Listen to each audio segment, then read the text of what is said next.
Joe, of course, he started before the Super Bowl. You like all this stuff. This is but maybe for John, third time might be a charm. Well, you know, John's in a very unique situation. Most of the concentration this week has been on quarterbacks. Obviously, Joe Montana has dominated.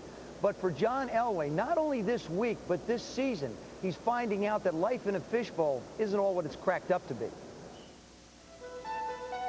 1989 was a trying time for John Elway. On the field, the Broncos won their first 5 of 6. But Elway's rocket arm was erratic and his play below par. Off the field, the Denver media probed into Elway's personal life. The most serious of the accusations, Elway's rumored drinking problem. Not since his rookie season has John been under such scrutiny. You'd like to be able to switch it on and off, but I think that you also realize that that's a part of it as much as you dislike it. In any job, there's things that you dislike. Everybody has great jobs and likes their job, but then there's parts of their job that they don't enjoy, and that's one of the things. Sure, it's nice some of the time, but you'd like to be able to have that switch and switch it on and off.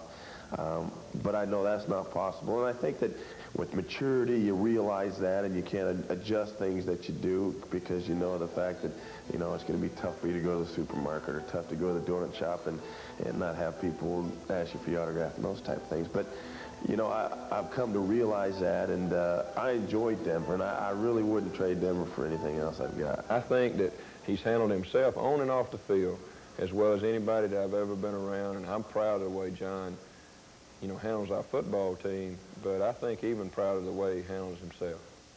One stabilizing force in Elway's season was the return of quarterback coach and confidant Mike Shanahan. After a year's absence from the Super Bowl and each other, the Broncos' offensive brain trust was back. Well, I just enjoy working with Mike, and I think that's the biggest thing is I've got a lot of confidence in him, and he's a great young football coach and a guy that I get along with and really enjoy working with, and therefore he makes me a better football player, and I think that that's the key thing is that I play better when he's here.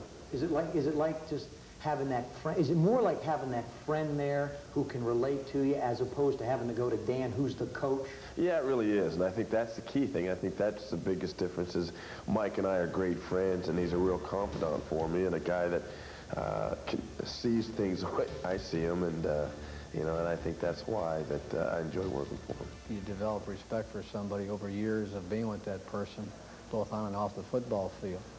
And to come back and share in some of his success and at least hopefully contribute in some small way has been a lot of fun for me. No one player is more identified with the Denver Broncos than John Elway, and no one is more identified with their Super Bowl failures than John Elway. How important is this game to you personally?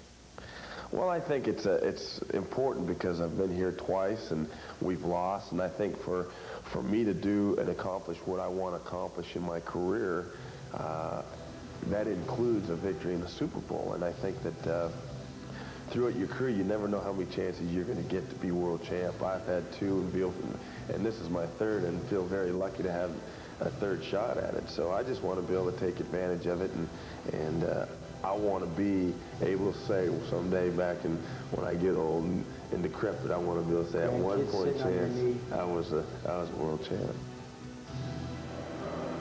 For John Elway, it's an opportunity to put a lot of ghosts out of that closet and put everything behind him. But he's sort of looking at this game and saying to himself, how many more chances and opportunities am I going to have? This is the best team that he's come to a Super Bowl with in the last 3 years.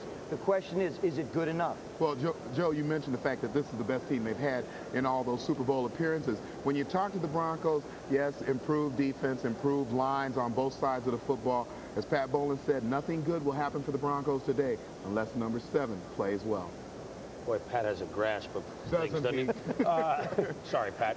Elway is going against the force of the 80s today, the San Francisco 49ers.